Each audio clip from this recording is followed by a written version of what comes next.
Busy bees buzzing from their hives. As summer fades, their work collecting nectar to feed a new generation of honeymakers is almost over for another year. But in the UK, honeybee numbers are falling fast. And nowadays, when beekeepers check their colonies, they dread the scale of losses they'll find. Last full winter we've been able to measure, that's 2007-2008, we were at over 30%, and in some areas in the country, way more than that. And that's very serious. You're losing nearly a third of your colonies.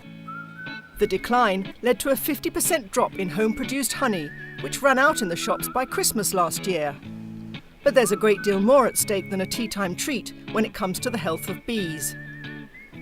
It isn't just about honey, it's about pollination, and the whole nation depends on pollination. And taking on the global scale, honeybees are absolutely fundamental pollinators. No one knows better than farmers the importance of bees to growing crops. Things like apples and soft fruit, for those crops, the pollination is very much dependent upon honeybees, probably around 90% dependent. Honeybees contribute $300 million worth of crop pollinations to the agricultural economy in the UK and are estimated to carry out half of the pollination of other plants, on which ultimately all the rest of wildlife depends. Bees play a vital role in the food chain, responsible for 1 in 3 of the mouthfuls that we eat. Scientists working to reverse the decline may dismiss apocalyptic scenarios, but they are investigating the disappearance of hives around the world, including huge losses from so-called colony collapse disorder in the United States, where pollination by large commercially managed bee businesses contributes $15 billion of value to agriculture. Research is focusing on viruses, diseases, and in the UK on a particularly destructive parasite, the varroa mite, known to Britain's army of mainly amateur apiarists. For the first 10 years, we were able to treat them quite simply with little pyrethroid strips that we used to put into the hives. But the mites are now becoming immune to those strips. Working on solutions at this unit at Sussex University, researchers hope selective breeding will produce a bee which will rid itself of parasites and diseases, using a natural trait called hygienic behaviour, where bees throw a sick larva or pupa out of the hive before it can spread the infection. The very latest genetic techniques are being employed, targeting not just specific colonies, but individual bees.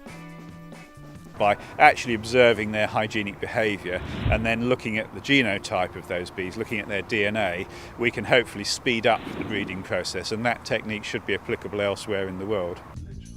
Public interest in the honeybee issue has been growing steadily, and a national campaign bore fruit this year when the UK government pledged $15 million of new funding for research into pollinators. Besides pests and disease, the finger of blame has been pointed at global warming and even phone masts, and environmentalists are calling for a ban on a group of pesticides which beekeepers are also concerned about. Pesticides have the potential to do a great deal of damage, and the newer pesticides, the neonicotinoids, need to be looked at a little more closely. But farmers and the UK's only professor of apiculture dismiss any link with the bees' problems.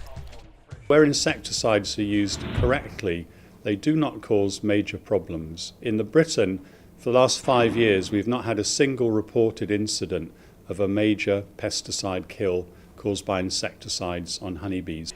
It's a view echoed unsurprisingly by manufacturers such as Bayer. Where these products are used in large amounts, and I'll give an example of Australia, they have no problems with bee health. And in places in France where they have restricted the use of neonicotinoids, they are still seeing exactly the same problems with bee health as where they are being used. And while the search goes on for a solution to the mystery of the disappearing honeybee, a commercial breakthrough will be costly and time-consuming. You first, of course, have to find something that you think may be active on a particular thing, in this case a varroa mite. It then costs somewhere in the region of about $200 million to bring a new product to the market. And it'll take you somewhere between 9, 10, 11 years to actually do so. Beekeepers, farmers and honey lovers everywhere are not alone in hoping it won't be too late to ensure the survival of a creature vital to the food we eat.